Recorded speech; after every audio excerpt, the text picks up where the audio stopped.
Hi everyone, welcome to our channel mind your science. मैं हूं भार्गवी प्रकाश और हम पढ़ रहे थे साथ में फिजिक्स की पहली यूनिट। हम अब तक कर चुके हैं हमारे पहले के 3 चैप्टर्स और आज हम शुरू करने जा रहे हैं हमारा लास्ट यानी कि 4th चैप्टर, जिसका नाम है कैपेसिटेंस। कैपेसिटेंस तक जाने के लिए हमें थोड़ा थोड़ा धीरे धीरे करके आगे बढ़ना पड़ेगा और फिर जाके हम कैपेसिटेंस पे पहुंचेंगे।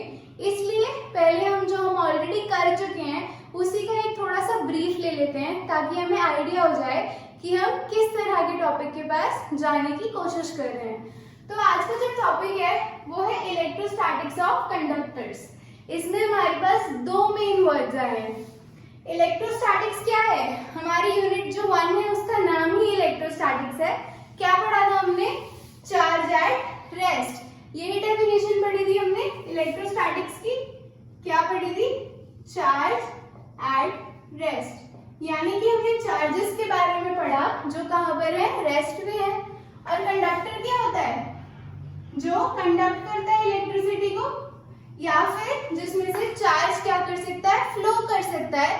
उसे हम क्या बोलते हैं? कंडक्टर बोलते हैं। कंडक्टर का सिंपल एग्जांपल क्या है? आपके घरों में जो तारे लगी हुई हैं, कॉपर की वायर्स होती हैं, वो उसमें से क्या होता है? करंट फ्लो करता है। करंट फ्लो करने का मतलब क्या है? चार्ज फ्लो कर रहा है। और चार्ज क्यों होता है? मैंने आपको बताया था चार्ज किसकी वजह से प्रोड्यूस होता है। क्या थे वो? हमारे इलेक्ट्रॉन्स थे। ये हमने पढ़ा था बोर मॉडल ऑफ एटम से। हमने अपना यूनिट की शुरुआत की थी। वहां मैंने आपको बताया था कि इलेक्ट्रॉन्स क्या होते हैं? आउटर वैलेंस शेल में बाहर घूम रहे होते हैं। तो इनके पास अगर इतनी एनर्जी आ जाए कि ये वैलेंस शेल से बाहर निकल जाएं, तो ये क्या हो जाते थे? फ्री हो जाते थे। इसकी वजह से क्या हो जाता था? चार्ज प्रोड्यूस हो जाता था किसी भी बॉडी के ऊपर। तो ये हमने पढ़ लिया। कंडक्टर बेसिकली होता क्या है? क्या होता है? जो कंडक्ट करता है। और हमें ये भी पता लग गया किसकी वजह से कंडक्ट करता है? इलेक्ट्रॉन्स की वजह से। कौन से इलेक्ट्रॉन्स हैं ये? Free electrons. तो कंडक्टर के कंडक्ट करने का मेन रीजन क्या है? Free electrons. इस बात को याद रखना है, ये काम आएगा, ठीक है। अब हमारा जो टॉपिक है इलेक्ट्रोस्टैटिक्स ऑफ कंडक्टर्स, इसे शुरू करते हैं। इलेक्ट्रोस्टैटिक्स ऑफ कंडक्टर्स से क्या समझ आ रहा है? इलेक्ट्रोस्टैटिक्स क्या है? Study of charges at rest, ठीक है। और किसके केस में करनी है हमें ये स्टडी? कंडक्टर के केस में करनी है। तो इसका मतलब हमारे पास क्या होंगे? कुछ पॉइंट्स होंगे जिन्हें मैं आपको प्रूव करके समझाऊंगी। तो चलिए सबसे पहला पॉइंट पढ़ते हैं। क्या है? जो नेट इलेक्ट्रिक फील्ड है, क्या है? जो नेट इलेक्ट्रिक फील्ड है कहां पर है? Inside a conductor is 0। क्या लिखा है मैंने? जो नेट इलेक्ट्रिक फील्ड है कहां पर? कंडक्टर के अंदर कितनी है? 0 है। मान लो ये कोई कंडक्टिंग बॉडी है, ठीक है। ये कोई बॉडी है मेरे पास और मैं क्या कह रही हूँ? इसके अंदर जो फील्ड है, मतलब इसका जो अंदर वाला पार्ट है, इसके अंदर जो फील्ड होगी वो क्या है? 0 है। यानी कि इस बॉडी के अंदर कोई भी फील्ड नहीं होगी। मैंने कह दिया और आपने मान लिया, ऐसा तो हो नहीं सकता। प्रूफ कर लेते हैं। कैसे प्रूव करेंगे? यूनिफॉर्म इलेक्ट्रिक फील्ड याद है हमने पढ़ी थी। क्या होती है? Equi spaced and equi parallel होती है। मतलब कि पैरेलल होती है और इक्वी स्पेस्ड होती है। ऐसे करके कुछ बनती है। तो ये मान लो ये पॉजिटिव साइड है और ये मान लो नेगेटिव साइड है। इलेक्ट्रिक फील्ड की डायरेक्शन क्या बताई थी? Positive to negative. तो ऐसे बना सकते हो। क्या बना रही हूं मैं? ये डॉटेड लाइंस, ये हमारी क्या है? इलेक्ट्रिक फील्ड लाइंस हैं, ठीक है। अभी ऐसे जा रही है, एरो लगा दिया ताकि आपको क्लियर हो जाए किसकी डायरेक्शन है। ये हमारी इलेक्ट्रिक फील्ड की। इसे मान लो E0 लिख लें। ये जो हमारी इलेक्ट्रिक फील्ड है, मैंने इसे बोल दिया कि ये E0 है। क्या है ये? Applied electric field. क्लियर है? E0 क्या है? Applied electric field. इसे मैंने खुद दिया है, ठीक है। अब क्या करेंगे? किसके बारे में पढ़ रहे हैं? कंडक्टर के बारे में। तो मान लो ये जो बॉक्स था, इसे मैंने उठा के यहाँ रख दिया। 3D को 2D में ड्रॉ करेंगे। मान लो ये है मेरा कंडक्टर, ABCD लिख लें इसे, यहां लिख देते हैं ABCD क्या है, मेरा कंडक्टर है। कहां पे प्लेस्ड है, placed in electric field E0। ठीक है, हमने क्या किया, इलेक्ट्रिक फील्ड के अंदर इस कंडक्टर ABCD को उठा के रख दिया। अब ध्यान से देखो क्या होगा, ये वाली साइड क्या है, पॉजिटिव है, यानी कि यहाँ क्या होगा, पॉजिटिव चार्ज होगा, और यहाँ पर क्या होगा, नेगेटिव चार्ज होगा। हमने एक कंसेप्ट पढ़ा था चार्जिंग बाय इंडक्शन, उसमें क्या होता था, जहां पॉजिटिव साइड होती थी वहां पर जाके कौन अट्रैक्ट होता था, इलेक्ट्रॉन्स अट्रैक्ट होते थे। क्यों होते हैं, क्योंकि पॉजिटिव किसे अट्रैक्ट करता है, नेगेटिव को। ठीक है, तो यहाँ क्या आ जाएगा, नेगेटिव चार्ज एक्यूमुलेट हो जाएगा। क्लियर है क्यों हुआ, क्या करते थे हम, ऐसे कुछ बॉडी होती थी, यहाँ पे अगर पॉजिटिव रॉड लेकर आओ तो इस साइड पे क्या होता था, नेगेटिव चार्ज एक्यूमुलेट हो जाता था, और इसकी ऑपोजिट साइड पे उतना ही पॉजिटिव चार्ज एक्यूमुलेट हो जाता था। तो अगर ये साइड पॉजिटिवली चार्ज है तो इस कंडक्टर की नेगेटिव जो पार्टिकल्स हैं उसे क्या करेगी, अट्रैक्ट करेगी। इन डॉटेड लाइंस को रब कर देते हैं ताकि आपको थोड़ा क्लियरली नजर आए। ठीक है, इलेक्ट्रॉन्स बना लेते हैं, यहाँ पर बना लो एक, इस पॉजिटिव के साथ, फिर इस पॉजिटिव के साथ, फिर इस पॉजिटिव के साथ, इसके साथ, इसके साथ और इसके साथ और इसके साथ। तो जितने मैंने यहाँ पॉजिटिव बनाए उतने यहाँ नेगेटिव मैंने लाकर अट्रैक्ट कर दिए। ठीक है, पूरा पूरा पेयर में। अब यहाँ क्या होगा, नेगेटिव है तो पॉजिटिव आ जाएंगे, यहाँ पॉजिटिव बना दो। कोई प्रॉब्लम इसमें नहीं होनी चाहिए, पढ़ चुके हैं हम पूरा यूनिट, समझ आ जाना चाहिए, बहुत आसान है। कंडक्टर प्लेस किया, इलेक्ट्रिक फील्ड थी, इधर पॉजिटिव था इधर नेगेटिव था, पॉजिटिव के पास जाके इलेक्ट्रॉन अट्रैक्ट हो गए, नेगेटिव के पास जाकर हमारा पॉजिटिव चार्ज यहाँ पर एक्यूमुलेट हो गया। अब क्या होगा, पॉजिटिव चार्ज है और नेगेटिव चार्ज है, ऐसा कुछ कंडक्टर है ये, यहाँ पर क्या है पॉजिटिव और यहाँ पर क्या है नेगेटिव है। इलेक्ट्रिक फील्ड की डायरेक्शन क्या बनेगी, पॉजिटिव से नेगेटिव। EI से डिनोट कर सकते हैं इन्हें, EI क्या है मेरा, इंड्यूस्ड इलेक्ट्रिक फील्ड। इसे हम इंड्यूस्ड इलेक्ट्रिक फील्ड क्यों बोल रहे हैं, क्योंकि ये जो चार्जेस हैं ये हमने क्या कराए हैं, इंड्यूस कराए हैं। जैसे हमने चार्जिंग बाय इंडक्शन में क्या किया था, इसी तरह से चार्ज किया था इस बॉडी को, तो इसको भी हमने उसी तरह से क्या कर दिया है, चार्ज कर दिया है। यानी कि हमने चार्ज को इंड्यूस कर दिया है, मतलब उसमें क्रिएट कर दिया है। तो इसीलिए जो हमारी इलेक्ट्रिक फील्ड है उसे भी मैंने EI से लिख लिया, और उसे हम क्या कह रहे हैं, इंड्यूस्ड इलेक्ट्रिक फील्ड कह रहे हैं। तो इसके अंदर बनाएंगे तो EI क्या होगा, ये डायरेक्शन होगी EI की। क्लियर है, अब ध्यान से देखो, जो E0 है वो इस डायरेक्शन में है और जो EI है वो इस डायरेक्शन में है। अब मेरी बात ध्यान से सुनना, जितना यहाँ पॉजिटिव था उतना यहाँ नेगेटिव है, जितना यहाँ नेगेटिव था उतना यहाँ पॉजिटिव है। यानी कि क्या हुआ, दोनों का इफेक्ट क्या होगा, सेम होगा, और इफेक्ट सेम होने की वजह से जो हमारा E0 है वो किसके इक्वल हो जाएगा, EI के। क्या बताया मैंने, जितना यहाँ पॉजिटिव था उतना ही यहाँ नेगेटिव है, और जितना यहाँ नेगेटिव है उतना ही यहाँ पर पॉजिटिव है।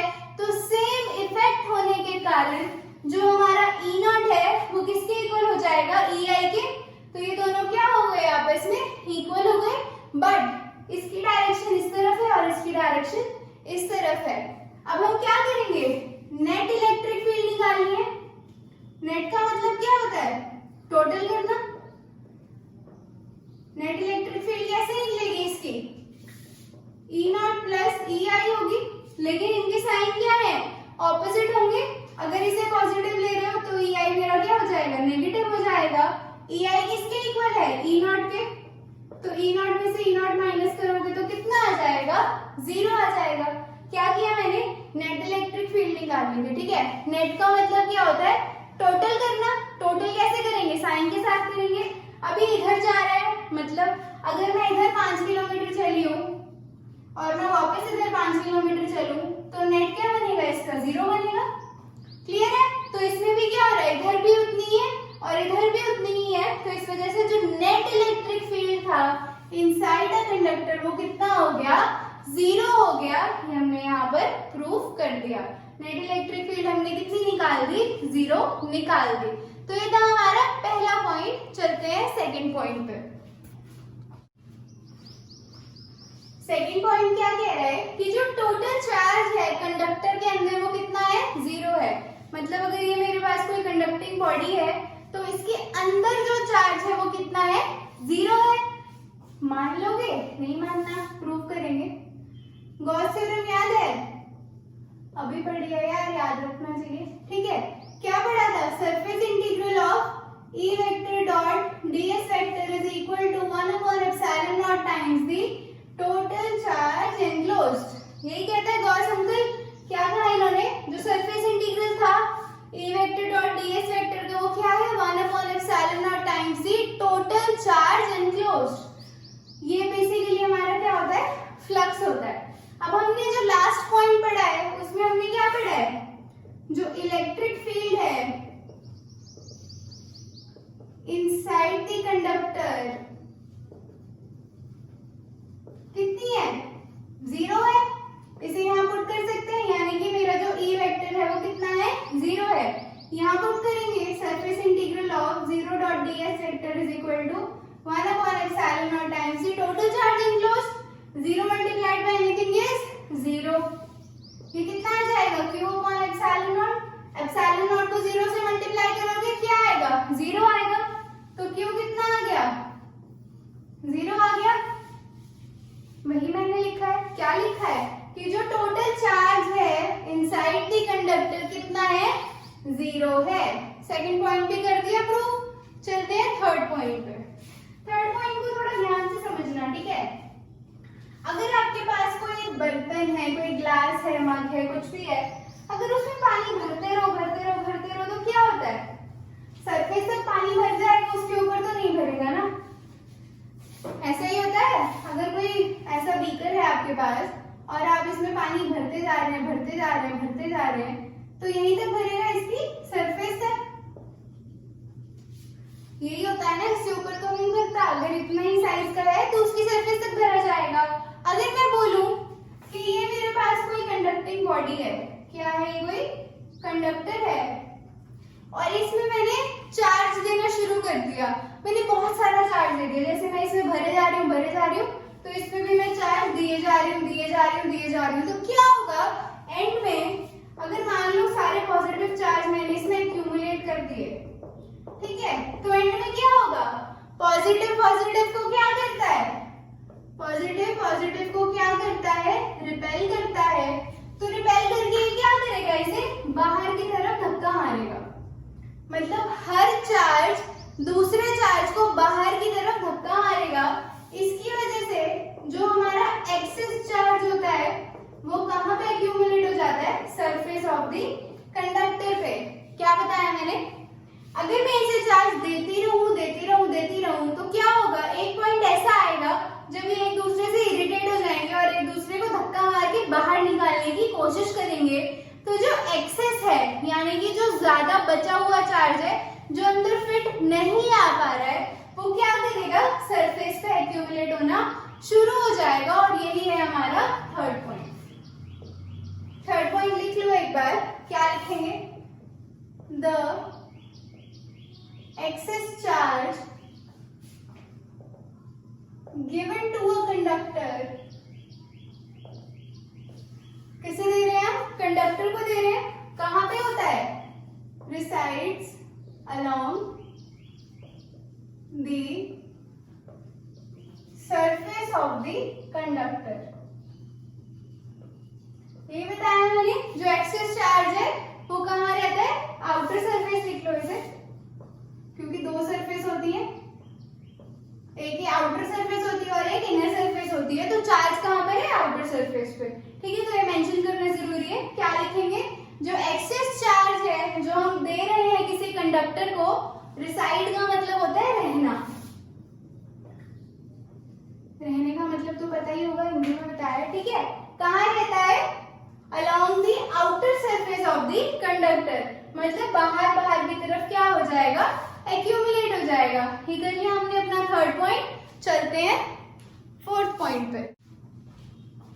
क्या लिखा है इसमें? इलेक्ट्रिक फील्ड क्या है? परपेंडिकुलर है कहाँ पे? On the surface of a conductor. कोई सरफेस ले लो ऐसा। क्या है ये? सरफेस है। किसका सरफेस है ये? कंडक्टर का है। क्या बोल रहा है ये? जो इलेक्ट्रिक फील्ड है वो क्या है? परपेंडिकुलर है। मान लो यहाँ पर मेरा पॉजिटिव चार्ज है। अब पॉजिटिव चार्ज की इलेक्ट्रिक फील्ड लाइन क्या होती है? बहुत बार बता दिया, अब तो याद होगा। कैसी होती है? रेडियली आउटवर्ड होती है। ऐसी होती है। कोई डाउट इसमें? अगर यहाँ पॉजिटिव चार्ज एक्यूमुलेटेड है तो इसकी फील्ड लाइन की डायरेक्शन कैसी होगी? रेडियली आउटवर्ड होगी। रेडियल का मतलब कि क्या होता है? परपेंडिकुलर होता है। तो यहाँ पर कैसी फील्ड लाइन बनेगी? परपेंडिकुलर बनेगी। किसके? सरफेस के। आप बोलोगे वो तो सीधी सीधी सरफेस थी। यहाँ बना लो। नेगेटिव चार्ज की कैसी होती है फील्ड लाइन? रेडियली इनवर्ड होती है। तो रेडियली इनवर्ड का मतलब क्या है? Perpendicularly inward. तो यहाँ पर भी क्या होगा? ऐसे आएगी, यहाँ पर ऐसे आएगी, यहाँ पर ऐसे आएगी और यहाँ पर ऐसे आएगी, बट होगी तो परपेंडिकुलरली। अगर यहाँ पर बनाओगे, ये ऐसा कुछ पॉजिटिव चार्ज यहाँ पर एक्यूमुलेटेड है, तो इसके भी परपेंडिकुलर, इसके परपेंडिकुलर, इसके भी परपेंडिकुलर और इसके भी परपेंडिकुलर। यानी कि जो इलेक्ट्रिक फील्ड है वो कैसी है? परपेंडिकुलर है on the surface of the conductor. चाहे सरफेस कैसी भी हो, इलेक्ट्रिक फील्ड हमेशा कैसी होगी? परपेंडिकुलर ही होगी। ना टेढ़ी मेढ़ी कुछ नहीं, सिर्फ परपेंडिकुलर। क्योंकि पॉजिटिव की फील्ड लाइन रेडियली आउटवर्ड और नेगेटिव की field line radially inward. Radially word का मतलब ही होता है परपेंडिकुलर। ठीक है, फिफ्थ पॉइंट करें अब। फिफ्थ पॉइंट थोड़ा डेरिवेशन टाइप का है, ठीक है, बट बहुत आसान है, ध्यान से समझना। Electric field at the surface of a charged conductor is E vector is equal to sigma upon epsilon naught, साथ में n कैप। n कैप कुछ नहीं है, जहां वेक्टर होता है वहां क्या लगा देते हैं? कैप वाला यूनिट लगा देते हैं। ठीक है, इसे हम क्या बोलते हैं? हमारा ये यूनिट वेक्टर है। कैसा? Normal to the surface. और जो हमारा सिग्मा है, काफी बार बता दिया, सरफेस चार्ज डेंसिटी याद होनी चाहिए क्या होती है, फिर से बता देते हैं। कोई सरफेस है और उसके ऊपर जो चार्ज एक्यूमुलेटेड होता है उसे हम मान लेते हैं Q, और जिसका एरिया होता है उससे इसे क्या कर देते हैं? डिवाइड। और इसी को हम क्या बोलते हैं? हमारी सरफेस चार्ज डेंसिटी, मतलब charge divided by the area. ठीक है, ये हमारा सिग्मा है, ये हमारा n कैप है। अभी मैंने लिख तो दिया, इसे क्या करेंगे? प्रूव करेंगे। ऐसे मान लो कोई सरफेस है, किसकी? कंडक्टर की। क्या है ये? सरफेस है कंडक्टर की, समझ रहे हो? अगर ये मेरे पास कोई कंडक्टर है तो ये इसकी क्या है? सरफेस है। मैंने इसे ऐसे ड्रॉ कर दिया। ठीक है, अब मान लो यहाँ पे ना एक सिलेंडर रख दिया मैंने। घर का सिलेंडर नहीं है, सिलेंड्रिकल शेप का एक ऑब्जेक्ट रख दिया। ठीक है, अब ध्यान से समझना, इसका जो ये वाला हिस्सा है ये क्या है? आउटसाइड दी कंडक्टर है, यानी कि कंडक्टर के बाहर है ये वाला हिस्सा, ऊपर वाला। और ये वाला जो हिस्सा है ये क्या है? Inside the conductor. याद है हमने वो किया था जब हमने निकाला था, हमने ऐसा सिलेंडर घुसा दिया था पेपर के अंदर। हमारे पास क्या था? इनफाइनाइट शीट थी ऑफ चार्ज। उस केस में हमने क्या किया था? एक सिलेंडर को इस तरह से उसके अंदर लगा दिया था। तो ये भी कुछ वैसा ही है। इसका आधा भाग कहाँ है? सरफेस ऑफ कंडक्टर के अंदर है, और आधा भाग कहाँ है? उसकी सरफेस के बाहर है। तो क्या करेंगे? क्या प्रूव करना है हमें? इलेक्ट्रिक फील्ड इंटेंसिटी निकालनी है। अब ध्यान से देखो, इनसाइड दी कंडक्टर E कितना आ जाएगा? सीधा सीधा 0 आ जाएगा। पढ़ लिया है हमने। जो ये हमारा कंडक्टर है इसके अंदर क्या होती है? इलेक्ट्रिक फील्ड 0 होती है, पता है, प्रूफ कर दिया।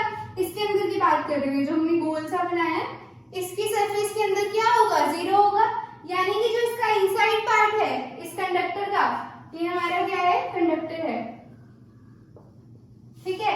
इसका जो अंदर वाला भाग है ये वाला, इसके लिए क्या होगी, ई वेक्टर जीरो हो जाएगा।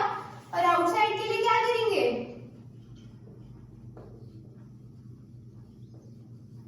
क्या होगा, ई वेक्टर डॉट डीएस वेक्टर, यही निकालते हैं फ्लक्स। इसके लिए कुछ ई वेक्टर होगा, कैसे होगा, अभी हमने पढ़ा है सरफेस, अगर हम ये वाला ले लें, ठीक है, मैंने ये डीएस एरिया कंसिडर कर लिया इस पर्टिकुलर सरफेस के लिए, अगर तो क्या होगा फील्ड का डायरेक्शन, परपेंडिकुलरली आउटवर्ड, यही पढ़ते आ रहे हैं हम।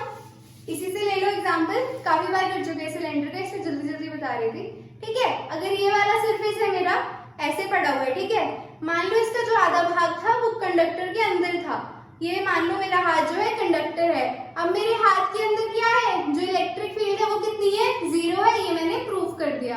अब ये जो ऊपर वाला पार्ट है ना, हम इसकी बात कर रहे हैं, ठीक है, for the outside the conductor, मतलब ये वाला पार्ट, ठीक है। तो इसके लिए हमने ये वाली छोटे वाली सरफेस कंसिडर कर ली, इसे मैं बोल रही हूँ मेरा डीएस, जो मैंने डैश डैश करके बनाया है, ये मैंने मान लिया डीएस।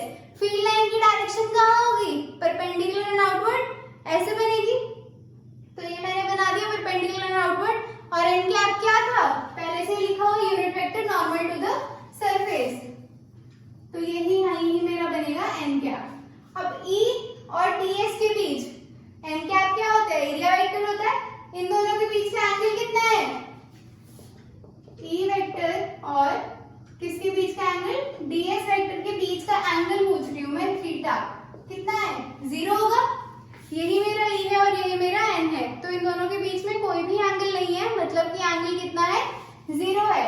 इसमें पुट करोगे E D S cos zero कितना होता है, 1 होता है, तो ये कितना आ गया हमारा, ईडीएस के इक्वल आ गया। अब गॉस थ्योरम लगाओ जरा, क्या होती है हमारी गॉस थ्योरम, गॉस थ्योरम क्या कहती है, ये जो हमने निकाला है E vector dot DS vector, वो क्या होता है, 1/ε0 times C total charge enclosed. ये हमारा कितना आ गया है, ईडीएस, ये हमारा कितना है, ईडीएस है। अब अगर इसमें मैं क्यू की जगह किसकी वैल्यू पुट कर दूं, सिग्मा की वैल्यू पुट कर दूं, सिग्मा क्या है मेरा, क्यू डिवाइडेड बाय डीएस बनेगा इस पर्टिकुलर सरफेस के लिए। तो क्या लिख देंगे इसको, यहाँ से क्यू कितना आ जाएगा, सिग्मा इंटू में डीएस आ जाएगा, सिग्मा इंटू में DS upon epsilon not. Clear हो रहा है ये, या हौच-पौच हो गया, फिर अब कर देते हैं। मैंने क्या बोला, सरफेस चार्ज डेंसिटी क्या है, charge divided by area, area हम इसका ले रहे हैं ऊपर वाले का, इसे मैंने क्या माना हुआ है, डीएस माना हुआ है, तो ये क्यू अपॉन डीएस आ गया।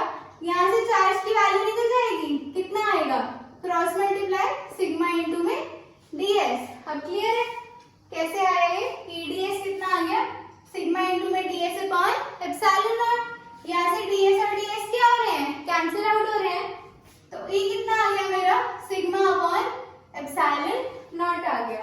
यही मुझे प्रूव करना था, sigma upon epsilon not into में एन कैप। ये कैसी क्वांटिटी है, स्केलर क्वांटिटी है, इसको वेक्टर में कन्वर्ट करने के लिए क्या कर देंगे, एरिया वेक्टर से मल्टीप्लाई कर देंगे, और यही तो मुझे प्रूव करना था। क्या किया हमने इस क्वेश्चन में, इलेक्ट्रिक फील्ड निकालनी थी, ठीक है, कहाँ निकालनी थी, सरफेस पे निकालनी थी, ठीक है।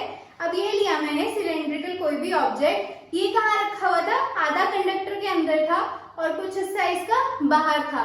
इनसाइड की कंडक्टर इलेक्ट्रिक फील्ड क्या थी, जीरो थी, तो कहाँ बननी थी, यहाँ बननी थी कुछ इलेक्ट्रिक फील्ड, उसकी डायरेक्शन हमने कैसे ले ली, परपेंडिकुलर एंड आउटवर्ड, तो ये मेरी डायरेक्शन हो गई ई वेक्टर की। अब क्या निकालते हैं, एरिया वेक्टर निकालते थे डीएस के लिए, तो इस डीएस के लिए एरिया वेक्टर कितना आता, परपेंडिकुलर एंड आउटवर्ड, तो ई वेक्टर और डीएस वेक्टर के बीच का एंगल कितना आ गया था, जीरो आ गया था। तो इससे हमें यहाँ पर फॉर्मूले में पुट करके क्या मिल गया, ईडीएस मिल गया। फिर हमने क्या किया, गॉस थ्योरम लगाई। गॉस थ्योरम क्या कहती है, ये जो हम सरफेस इंटीग्रल निकालते हैं वो क्या होता है, 1/ε0 times C total charge enclosed. तो EDS is equal to 1/ε0 times C total charge.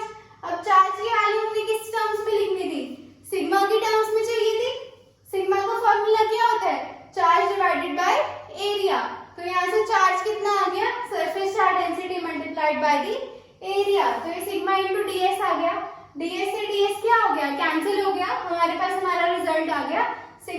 Upon epsilon not. इसमें और इसमें फर्क क्या है, ये वेक्टर की टर्म में लिखा हुआ है और ये स्केलर की टर्म में लिखा हुआ है।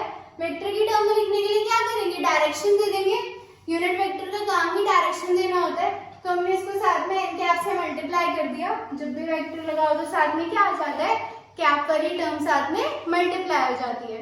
तो ये था हमारा आज का टॉपिक। क्या किया है हमने, इलेक्ट्रोस्टैटिक्स पढ़ी है, किसकी, एक कंडक्टर की, यानी कि एक ऐसी बॉडी जिसमें से चार्ज फ्लो कर सकता है। पहला पॉइंट क्या था, याद है या भूल गए?